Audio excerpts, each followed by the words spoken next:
వినా స్త్రీయా జననం నాస్తి, వినా స్త్రీయా జీవం నాస్తి, వినా స్త్రీయా గమనం నాస్తి, వినా స్త్రీయా సృష్టిదేవా నాస్తి. అంటే మహిళలు లేకపోతే జీవం లేదు, మహిళలు లేకపోతే జననం లేదు, మహిళలు లేకపోతే గమనం లేదు, మహిళలు లేకపోతే ఈ సృష్టే లేదని మన భారతదేశంలో సగౌరవంగా మనం చెప్పుకుంటాం. అవతార పురుషుడైనా సరే అమ్మ కడుపున పుట్టాల్సిందే అనేటటువంటి అంశాన్ని మనందరం కూడా గర్వంగా చెప్పుకుంటాం. అంత గొప్ప జన్మ మన ఆడజన్మ, అంత గొప్ప వాళ్ళం మన మహిళలం అందరం కూడా. అందుకే మన భారతదేశం పుణ్యభూమి, కర్మభూమి. ఇటువంటి ఈ భూమిలో మహిళల్ని గౌరవించాలని చెప్పి మన జీవన విధానంలోనే అనేక పద్ధతులు కూడా మనం పెట్టుకోవడం జరిగింది. అందులో భాగంగా మరి రాజ్యాంగం వచ్చిన తర్వాత, డెమోక్రసీ వచ్చిన తర్వాత, రాచరిక వ్యవస్థలు పోయిన తర్వాత మహిళలకు అన్ని అవకాశాలు ఉండాలి, హక్కులు ఉండాలని అనేకమైనటువంటి చట్టాలు చేసుకుంటూ ముందుకొచ్చినాం. మరి ఆ చట్టాలు రావడానికి ఎంతోమంది మాతృమూర్తులు, ఎంతోమంది స్త్రీమూర్తులు వాళ్ళ యొక్క త్యాగాలు, వాళ్ళ యొక్క కొట్లాటలు, మన ముందు తరాల వాళ్ళందరి కొట్లాటలతోని ఇవాళ మనందరం ఇక్కడ స్టేజ్ మీద కూర్చునేటటువంటి పరిస్థితికి వచ్చినాం. ఇవాళ మహిళా దినోత్సవం అంటే వాళ్ళందరినీ కూడా ఒకసారి గుర్తు చేసుకోవాలి. మన అమ్మలు, అక్కలు ఎంతోమంది కష్టపడ్డారు కాబట్టే ఇవాళ ఆడబిడ్డలకు చదువుకునే అవకాశం వచ్చింది. వాళ్ళు కష్టపడ్డారు కాబట్టే ఇవాళ మనం అన్నో ఇన్నో ఉద్యోగాలు చేసుకునే అవకాశం వచ్చింది, మనకు ఓటు హక్కు వచ్చింది. కాబట్టి ఇవాళ అందరికీ కూడా అంతర్జాతీయ మహిళా దినోత్సవం సందర్భంగా వాళ్ళందరి పోరాట స్ఫూర్తిని గుర్తు చేసుకోవాల్సిందిగా మీ అందరికి కూడా నేను విజ్ఞప్తి చేస్తూ ఉన్నాను. మామూలుగా అంతర్జాతీయ మహిళా దినోత్సవం అంటే సంబరాలు చేసుకుంటాం, మనం ఉత్సవాలు చేసుకుంటాం. కానీ ఈసారి పరిస్థితి వేరే రకంగా ఉంది. అంతర్జాతీయ మహిళా దినోత్సవం రోజు కూడా ధర్నా చేసేటటువంటి దౌర్భాగ్యపు స్థితికి ఇవాళ రావడం అన్నది నిజంగా చాలా దారుణమైన విషయం. ఇవాళ ఒక్క పండగ కాదు, 2 పండగలు ఉన్నాయి మనకు. మహాశివరాత్రి కూడా ఇవాళ ఉన్నది. అందరం ఈడనే ఉపవాసం చేస్తున్నాం. మానవ సేవనే మాధవ సేవ అంటాం కదా, ఇక్కడ మహిళలకు సేవ చేసే ప్రయత్నం చేస్తున్నాం. శివరాత్రి ఏం మిస్ అయితలేము. ఇది కూడా దేవుడి సేవ అన్న విషయాన్ని మీరందరూ గమనించాల్సిందిగా నేను కోరుతా ఉన్నాను. మహాశివరాత్రి సందర్భంగా శుభాకాంక్షలు, మహిళా దినోత్సవం సందర్భంగా ఉద్యమాభివందనలు మొదలుగా మీ అందరికీ నేను తెలియజేస్తా ఉన్నాను. మరి ఇవాళ ఇక్కడ ఉన్నటువంటి సందర్భం మీ అందరికీ తెలిసిందే. ఆడబిడ్డలుగా పుట్టినామంటే పుట్టనియరు, కడుపులనే చంపుతారు. పుట్టి బతికి ఎవరైనా బయటకు వస్తే చదువుకొని బయటకు వచ్చిన వాళ్ళు చాలా తక్కువ మంది ఉంటారు. చదువుకొని బయటకు వచ్చిన వాళ్ళల్లా ఉద్యోగాలు చేసేటోళ్ళు ఇంకా తక్కువ మంది ఉంటారు. అందులో సర్కారీ కొలువులు వచ్చేటోళ్ళు ఇంకా తక్కువ మంది ఉంటారు. అయినప్పటికీ బాబాసాహెబ్ అంబేద్కర్ గారు వారి దయతోని ఆనాడు మహిళలందరికీ కూడా మంచి హక్కులు ఆయన ప్రతిపాదించిపోయిండు. తర్వాత మనందరి పోరాటంతో వాటిని సాధించుకున్నాం. 1996లో ఒక జీవో వచ్చింది. ఆనాడు కూడా కాంగ్రెస్ ప్రభుత్వమే ఉన్నది కేంద్రంలో. కానీ మన బిడ్డ పివి నరసింహారావు అక్కడ ప్రధానమంత్రిగా ఉండి 1996లో 33% మనకు మహిళలకు ప్రభుత్వ ఉద్యోగాలలో ఆయన హక్కు కల్పించిపోయినాడు. విద్యలో 33% మనకు హక్కు కల్పించిపోయినాడు, రిజర్వేషన్ ఇచ్చిపోయినాడు. ఆనాటి నుండి ఈనాటి వరకు మరి ప్రభుత్వ ఉద్యోగాలు ఏవొచ్చినా కూడా మహిళలకు 33% కంటిన్యూస్గా మనకు వచ్చినాయి. చదువుకున్నాం, కష్టపడ్డాం. అది తెలంగాణ వచ్చిన తర్వాత ఇంకా పెంచుకున్నాం. తెలంగాణ వచ్చిన తర్వాత ఏం చేసినాం? ఎన్నడూ పోలీస్ శాఖలో మహిళలకు రిజర్వేషన్ లేకుండే, కానీ 33% మహిళలకు పోలీస్ శాఖలో తెలంగాణ వచ్చిన తర్వాతనే పెట్టుకోవడం జరిగింది. అట్లా ఒక్కొక్కటి మార్కెట్ కమిటీలలో ఎన్నడూ ఎంట్రన్స్ లేకుండే మహిళలకు మార్కెట్ కమిటీ చైర్మన్లు వేసుకోవడం, రిజర్వేషన్లు పెట్టుకోవడం తెలంగాణ వచ్చినాకనే చేసుకున్నాం మనం. అట్లా ఒక్కొక్కటి పెంచుకుంటూ పోయినాం. ఇవాళ సగర్వంగా చెప్పుకోవచ్చు, హైదరాబాద్ నడిగడ్డిన ఉస్మానియా యూనివర్సిటీలో 72% ఆడపిల్లలు ఇవాళ చదువుతూ ఉన్నారంటే అది మామూలు విషయం కాదు. ఆడపిల్లలు అవలంబన ఇస్తే, కొంచెం సపోర్ట్ ఇస్తే, కొంచెం మద్దతు ఇస్తే ఎంత ఎత్తుకెదుగుతారనడానికి ఉస్మానియా యూనివర్సిటీలో చదువుకుంటున్నటువంటి ఇలా నా ఆడబిడ్డలే సాక్ష్యం అని చెప్పి తెలియజేస్తా ఉన్నాను. ప్రతి యూనివర్సిటీలో ఇవాళ మహిళల సంఖ్య పెరిగింది. అదనంగా మహిళా హాస్టల్ ఇచ్చేటటువంటి పరిస్థితి మనకు ఆనాడు కేసీఆర్ గారి ప్రభుత్వంలోనే వచ్చింది. అంత పెద్ద ఎత్తున చదువుకుంటున్నాం. మీరు చూస్తారు, ఏ పోటీ పరీక్షలు వచ్చినా సరే ఎంసెట్ల మహిళలే టాప్ ఉంటారు, ఎడ్సెట్ల మహిళలే టాప్ ఉంటారు, ఏదైనా సరే మహిళలే టాప్ ఉంటారు. కొంచెం ఎంకరేజ్మెంట్ చేస్తే మహిళలు ఎంత సాధిస్తారు అన్నది మనం చూసినాం. మరి ఇట్లా మంచిగా కొనసాగుతున్నది. మహిళాభ్యున్నతి బాగా జరుగుతున్నది. కేసీఆర్ గారు ఉన్నప్పుడు మనం 1,60,000 ఉద్యోగాలకు నోటిఫికేషన్లు వేసుకున్నాం. అందులో పాత పద్ధతి ప్రకారమే 33% మహిళలకు రిజర్వేషన్లు ఇచ్చుకుంటాం ముందుకు పోయినాం. మరి ప్రభుత్వం మారింది, కొత్త ప్రభుత్వం వచ్చింది. జనరల్గా కొత్త ప్రభుత్వం వస్తే పాత ప్రభుత్వంలో ఉన్నటువంటి తప్పుల్ని సరిదిద్దుకొని సరికొత్త పందాలో పోతుందని ఎవరేమైనా అనుకుంటాం. కొన్ని ఏమైనా మిస్టేక్స్ జరిగితే వాటిని తోసుకుంటూ ముందుకు పోయి కొత్త అంశాలు చేర్చుకోవాలని చెప్పి అనుకుంటాం. కానీ ముందు నుండి ఉన్నటువంటి హక్కులు, సంవత్సరాల తరబడి ఉన్నటువంటి హక్కులు, వాటిని కొల్లగొడతారని మాత్రం ఎవరం కూడా అనుకోలే. ముఖ్యంగా మన ఆడబిడ్డల విషయంలో 2022 సంవత్సరంలో ఒక జడ్జిమెంట్ వచ్చింది, సుప్రీంకోర్టులో ఒక జడ్జిమెంట్ వచ్చింది. ఇక్కడ మా అక్క చెల్లెలు ఉద్యోగస్తులు ఎగ్జామ్స్ రాసిన వాళ్ళందరూ ఉన్నారు కాబట్టి వాళ్ళకి అర్థం కావాలని చెప్తున్నా. 2022లో సుప్రీంకోర్టులో ఒక జడ్జిమెంట్ వచ్చింది. ఏమని వచ్చింది? రాజస్థాన్లో ఎవరో కేసు వేస్తే ఈ 33% మీరు ఆలోచన చేయాలి అని చెప్పి వచ్చింది. వస్తే దాన్ని తెలంగాణ హైకోర్టులో కూడా మీరు అమలు చేయమని చెప్పి వచ్చింది. ఆనాడు కేసీఆర్ గారు ఒకటే మాట అన్నారు, ఇది నేను అమలు చేస్తే మా ఆడబిడ్డలకు ఉద్యోగాల్లో అన్యాయం జరుగుతుంది, కాబట్టి నేను అమలు చెయ్యనని చెప్పి కేసీఆర్ గారు హైకోర్టులో కేసు వేసిండ్రు. ఆ కేసు జరుగుతుంది. 2022 డిసెంబర్ నుంచి మొదలు పెడితే ఆ కేసు కంటిన్యూస్గా హైకోర్టులో కొట్లాడుతున్నాం. డిసెంబర్ 2023లో కొత్త ప్రభుత్వం వచ్చింది, రేవంత్ రెడ్డి గారి ప్రభుత్వం వచ్చింది. ఆ ప్రభుత్వం వచ్చే ముందు ఆడపిల్లల శవాల మీద పేలాలు ఏరుకొని ఆనాడు పర్సనల్ కారణాలతో చనిపోయినటువంటి ఆడపిల్లల శవాలను కూడా ప్రచారం కోసం వాడుకొని అధికారంలోకి వచ్చినటువంటి ప్రభుత్వం ఈ కాంగ్రెస్ ప్రభుత్వం. మరి వచ్చిన వెంటనే ఏం చేయాలి? వాళ్ళు విద్యార్థులకు అండగా నిలవాలి, ఉద్యోగాలు చేసుకోవాలని ఆడపిల్లలకు అండగా నిలవాలి. నిలబడ్డరా? లేదు. డిసెంబర్లో అధికారంలోకి వస్తే ఫిబ్రవరి 6వ తారీఖు కేసీఆర్ గారు సంవత్సరం నుంచి కొట్లాడుతున్నటువంటి కేసు నుండి ఈ ప్రభుత్వం హైకోర్టులో ఉపసంహరించుకున్నది. కేసు ఉపసంహరించుకొని ఆడపిల్లలకు వ్యతిరేకంగా జీవో 3 అనేటటువంటి జీవోనిచ్చింది. ఆ జీవో ఇయ్యంగానే చెప్పినాం మేము, ఇది తప్పు, ఇది అన్యాయం.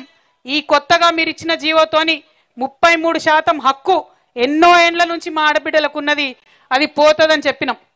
వెంటనే నా మీద దాడి, ఏం పని లేదు కవితక్కకు, అంటే ఆడోళ్ళ గురించి మాట్లాడుతుంది అన్నారు. నేనన్నా, మేము నిజం చెప్తున్నాం, వాస్తవాలు చెప్తా ఉన్నాం. మీరు ఒక్క నోటిఫికేషన్ ఏదన్నా ఫిల్ చేసినాక సాక్ష్యాలతో సహా రుజువు చేస్తామని చెప్పినాం. ఇంత లోపల 10 రోజులల్లా ఎప్పుడో కేసీఆర్ గారు ఉన్నప్పుడు వేసినటువంటి గురుకుల పరీక్షలు ఆ రిజల్ట్స్ ఇచ్చిండ్రు. అంటే పాత జీవోలో గురుకుల పరీక్షలు అయినాయి, ఆ రిజల్ట్స్కి తీసుకొచ్చి కొత్త జీవో 3 అప్లై చేసిండ్రు. తీస్తే ఏమైంది? అప్లై చేస్తే కేవలం 12% మంది మాత్రమే ఆడపిల్లలకు ఉద్యోగాలు వచ్చినాయి. ఏదైతే మనం భయపడ్డామో జీవో 3 వస్తే ఆడపిల్లలకు ఉద్యోగాల్లో నష్టం జరుగుతుందనే అదే జరిగింది. కాబట్టి వాళ్ళ ప్రభుత్వాన్ని రుజువులతో సహా చూపించి అడుగుతా ఉన్నాం, రేవంత్ రెడ్డి గారు మీరు గురుకులాల్లో నింపినటువంటి ఉద్యోగాలు ఒకసారి చూసుకోండి, మీ అధికారులతో మాట్లాడుకోండి, మీ అడ్వకేట్లతో రివ్యూ చేసుకోండి. 12-13%కి ఎక్కువ ఇంతవరకు ఆడపిల్లలకు ఉద్యోగాలు రాలే. ఇక ముందు వచ్చేటటువంటి నోటిఫికేషన్లో కూడా వచ్చేటటువంటి ఆస్కారం లేదు.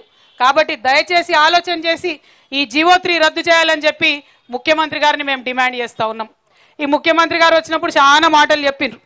ఆయన అడ్వకేటు, నాకే చాలా చట్టాలు తెలుసు అన్నట్టు మాట్లాడతాడు. ఆయన ఓటుకు నేటని ఒక కేసులో డైరెక్ట్గా దొరికినటువంటి వ్యక్తి. ఆయన ఏం చేసిండు? ఆ ఓటుకు నోటు కేసు మరి హైకోర్టులో ఓడిపోతే సుప్రీంకోర్టుకు పోతాడు, సుప్రీంకోర్టులో ఏమన్నా ఎదురైతే మళ్ళీ రివ్యూ పిటిషన్ వేసుకుంటాడు, మళ్ళీ ఇంకో కోర్టులో కొట్లాడతాడు. కానీ మా ఆడపిల్లల కేసు మాత్రం ఎవరిని అడగడు, ఎగ్జామ్ రాసే ఆడపిల్లలను అడగరు, ఆఫీసర్లను అడగరు, ఎవరిని అడగరు, ఇమీడియట్గా విత్డ్రా చేసుకున్నారు. మరి మీ ఓటుకు నేటు కేసు మీద ఉన్న శ్రద్ధ మా ఆడపిల్లల ఉద్యోగాల మీద ఎందుకు లేదని చెప్పి ఇవాళ రేవంత్ రెడ్డి గారిని నేను ప్రశ్నిస్తూ ఉన్నాను. మిమ్మల్ని మేము డిమాండ్ చేస్తూ ఉన్నాం, ఖచ్చితంగా మీరు మళ్ళా హైకోర్టులో రివ్యూ పిటిషన్ వేయాలి, అవసరమైతే సుప్రీంకోర్టు దాకా పోవాలి, ఎక్కడి దాకా అన్న పోవాలి. కానీ ఖచ్చితంగా ఆడపిల్లలకు 33% ఉద్యోగాలలో అవకాశం వచ్చేటట్టుగా ప్రయత్నం చేయాలని చెప్పి నేను కోరుతా ఉన్నాను, డిమాండ్ చేస్తూ ఉన్నాను. ఈ ప్రభుత్వం వచ్చే ముందు ఏమన్నది? మహిళలకు 500కే సిలిండర్ ఇస్తామన్నది. నేనేమనుకున్నా పోంతి కాంగ్రెస్కి బుద్ధి వచ్చిందేమో అనుకున్నా. ఇప్పుడు విషయం అర్థమవుతున్నది, బుద్ధి రాలే, ఏం రాలే. మనకు ఉన్న ఉద్యోగాలు ఊడగొట్టి వంట ఇంట్లో మనను గుసబెట్టాలి, దానికోసం వేసిన పథకం తప్ప ఇంకో దానికి కాదు. అది కూడా అమలైతలేదు, సస్తలేదు. కానీ కాంగ్రెస్ ఏమన్నా మారిందేమో అనుకుంటే అటువంటి ఆలోచన లేకుండా ప్రగతి నిరోధకంగా మహిళా వ్యతిరేక విధానాలతోని ముందుకు పోతున్నటువంటి ఈ ప్రభుత్వాన్ని మేము డిమాండ్ చేస్తూ ఉన్నాం. ఎట్టి పరిస్థితుల్లో 33% రిజర్వేషన్ అమలు చేయాలి, జీవో 3ని రద్దు చేయాలని చెప్పి కోరుతా ఉన్నాం. ఇక మనం ఎప్పటి నుంచి అయితే ఈ అంశాన్ని మాట్లాడుతున్నామో ఇప్పుడు వచ్చినటువంటి పిల్లలు పీజీటీలు పీజీటీలు జేఎల్లు ఇట్లాంటి వాళ్ళందరూ వచ్చినారు. చాలా మంది విద్యార్థి సంఘాలు మనకు మద్దతుగా వచ్చినారు.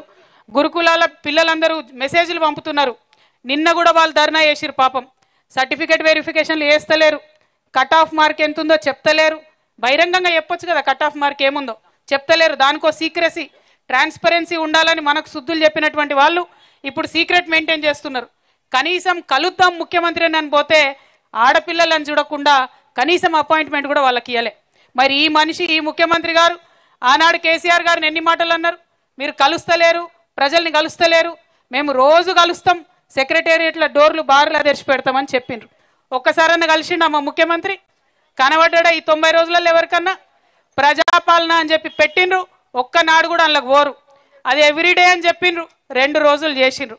ఆయనకు మన ప్రజల వాణి వినబడదు, ఓన్లీ ఢిల్లీ వాణి వినబడుతుంది. ఎందుకంటే 2 రోజులకు ఒకసారి ఢిల్లీకి పోవాలా, సోనియమ్మ దగ్గర హాజరేసుకొని రావాలా. మనను బాగా విమర్శించినటువంటి వ్యక్తి ఇలా సోనియమ్మ రాజ్యసభకు పోవాలి, ప్రియాంకమ్మ పార్లమెంటుకు పోవాలి, రాహుల్ గాంధీ గారు పార్లమెంటుకు పోవాలి. కానీ మా తెలంగాణ ఆడబిడ్డలు మాత్రం 33% రిజర్వేషన్ లేకుండా వంటింట్లో మీరు ఇచ్చిన 500 రూపాయల గ్యాస్ సిలిండర్లతో వంట చేసుకుంటూ ఉండాలి.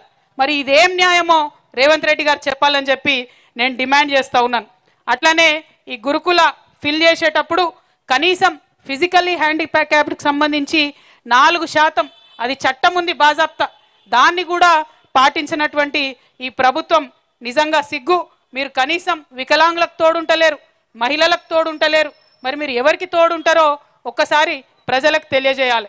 అదేవిధంగా మనం చూస్తూ ఉన్నాం, చాలా మంది 108 ఎంప్లాయీస్ మెసేజ్ పెడుతున్నారు, జీతాలు ఇంతవరకు వస్తలేవక్క, 3 నెలలు అయింది వీళ్ళ అధికారంలోకి వచ్చినప్పటి నుంచి అని. ఆశా వర్కర్లు మెసేజ్ పెడుతున్నారు జీతాలు వస్తలేవని, అంగన్వాడీ వర్కర్లు మెసేజ్ పెడుతున్నారు. ఇంకో పక్క రైతుల కష్టాలు మీరు చూస్తూనే ఉన్నారు. కరెంటు పోతున్నది, మళ్ళా అర్ధరాత్రి పొలాలకు పోయిన రైతులు చచ్చిపోయే పరిస్థితి ఉన్నది. కాళేశ్వరంలో నిండు కుండలాగా నీళ్లున్నా కూడా ఆ నీటిని మలిపే తెలివి లేనటువంటి ముఖ్యమంత్రి ఉండడం, జై తెలంగాణ అని ముఖ్యమంత్రి ఉండడం నిజంగా మన దౌర్భాగ్యం అని చెప్పి ఈ సందర్భంగా నేను తెలియజేస్తా ఉన్నాను. రేవంత్ రెడ్డి గారికి మేము హెచ్చరిక చేస్తా ఉన్నాం. అప్పటి మీ కాంగ్రెస్ ప్రభుత్వం హైదరాబాద్ను ఫ్రీ జోన్ చేస్తామంటే అగ్నిగుండమై రగిలి తెలంగాణ ఉద్యమంలో దాన్ని క్యాన్సిల్ చేపించుకున్నాం. ఇవాళ మీరు 33% మహిళలకు ఇవ్వకపోతే ఈ పోరాటం ఇట్లనే కొనసాగిస్తాం, మిమ్మల్ని నిద్రపోనీయం. ఖచ్చితంగా మీరు జీవో 3 వెనక్కి తీసుకునే వరకు స్ట్రీట్ ఫైట్ చేస్తాం, అట్లనే లీగల్ ఫైట్ కూడా చేస్తామని చెప్పి మేము హెచ్చరిక చేస్తూ ఉన్నాం. ఇంకొక విషయం చెప్పాలి మనం, ఇంకొక విషయం ఆలోచన చేసుకోవాలి మనం. ఏంటిది అది? మనము చాకల ఐలమ్మ వారసులు, మనం రాణి రుద్రమదేవి వారసులు, మనం జయశంకర్ సార్ వారసులు. నీతికి న్యాయానికి కట్టుబడి మాట్లాడేటోళ్ళం. అబద్ధాలు చెప్పి ఉద్యమాలు చేయలేదు, అబద్ధాలు చెప్పి అధికారంలోకి రాలేదు. మనం నిజం చెప్పి వచ్చినాం, నిజం చెప్పే ముందుకు పోతాం. ఇవాళ అధికారంలో మీరు ఉండొచ్చు గాక, ప్రజలను మభ్యపెట్టి 1% ఆగమాగం చేసి 1% ఓటుతోని మీరు అధికారంలోకి రావచ్చు గాక. ఏమన్నా మాట్లాడితే ఏమంటున్నారు, ఇస్తా అంటివి కదనయ్యా రైతు బంధు డిసెంబర్ 9 అంటే ఏమంటాడు ముఖ్యమంత్రి? అరే నిన్ననే వచ్చినాం అధికారంలోకి, మాకు టైం ఏంటంటారు. ఓన్లీ 10 days ముఖ్యమంత్రి గారు, ఇంకా మీకున్న టైము కౌంట్ డౌన్ స్టార్ట్ అయింది. 100 days తర్వాత మాత్రం ప్రతి అంశం మీద మిమ్మల్ని నిలదీస్తాం. ఇప్పుడు మీరు మాకు నష్టం చేస్తున్నారు ఆడపిల్లలకు ఈ జీవో 3 ఇచ్చి, దాన్ని రద్దు చేయమని కోరుతా ఉన్నాం. మా బీసీలకు అన్యాయం చేస్తున్నారు, తూతు మంత్రంగా రెజల్యూషన్ చేసి అసెంబ్లీలో అది కుదరదు, చట్టం చేయాలని చెప్తున్నాం. మీరు శాశ్వతంగా తెలంగాణ ప్రజల హక్కులు హరించే ఏ నిర్ణయాలు తీసుకున్నా వాటిని అడుగుతాం, ప్రశ్నిస్తాం. మీరు మీ సోనియా గాంధీ కోసం, మీ ప్రియాంక గాంధీ కోసం, మీ రాహుల్ గాంధీ కోసం వాళ్ళని సంతోష పెట్టడానికి అనేక నిర్ణయాలు తీసుకోవచ్చు. రాజీవ్ గాంధీ తెలంగాణ తల్లిని పెడతా అన్న దగ్గర రాజీవ్ గాంధీ బొమ్మను పెట్టవచ్చు, అక్కడ వరకు సహిస్తున్నాం. కానీ మా ఆడబిడ్డల హక్కులు హరిస్తామంటే మాత్రం వెనక్కి వెళ్ళే లేదు. జీవో 3 రద్దు చేసే వరకు ఖచ్చితంగా ఈ స్ట్రీట్ ఫైట్ కొనసాగిస్తామని చెప్పి తెలియజేస్తూ, మరి ఇక్కడికి మద్దతుగా అనేక మంది వచ్చినారు, వారందరూ కూడా ఇప్పుడు మాట్లాడతారు. మనం 4 గంటల వరకు కూడా ధర్నా చేస్తాం. ప్రతి ఒక్కరికి కూడా వచ్చినటువంటి వాళ్లకు మాట్లాడి వారి సమస్యను ఇక్కడి నుండైనా మరి ముఖ్యమంత్రి గారికి వినబడుతుందేమో చూద్దాం. పక్కకే సెక్రటేరియట్ ఉన్నది, రోజు ఉంటా అన్నాడు, ఉన్నాడో లేదో నాకు తెలియదు, ముఖ్యమంత్రి గారు ఆడ కానీ లేడా, ఢిల్లీ పోయిండా, ఢిల్లీలో ఉన్నాడు. ఢిల్లీకి వినబడేదాకా మరి గట్టిగా వాయిస్ ఇవ్వవలసిందిగా వచ్చినటువంటి ప్రజా సంఘాలను, విద్యార్థి సంఘాలను అందరినీ కూడా కోరుతూ మళ్ళొక్కసారి ఇక్కడికి తరలి వచ్చిన ఆడబిడ్డల్ని, శివరాత్రి అయినా పూజలు ఇడిచిపెట్టుకొని ప్రజాసేవ కోసం వచ్చినటువంటి ఆడబిడ్డలందరినీ కూడా మనస్ఫూర్తిగా మళ్ళొకసారి అభినందిస్తూ జై తెలంగాణ, జై తెలంగాణ. జీవో 3ని వెంటనే, జీవో 3ని వెంటనే, మహిళా వ్యతిరేకి కాంగ్రెస్, మహిళా వ్యతిరేకి కాంగ్రెస్, మహిళా వ్యతిరేకి కాంగ్రెస్, జీవో 3ని వెంటనే. జై తెలంగాణ. ఎవరు మాట? దేవి ప్రసాద్ అన్న.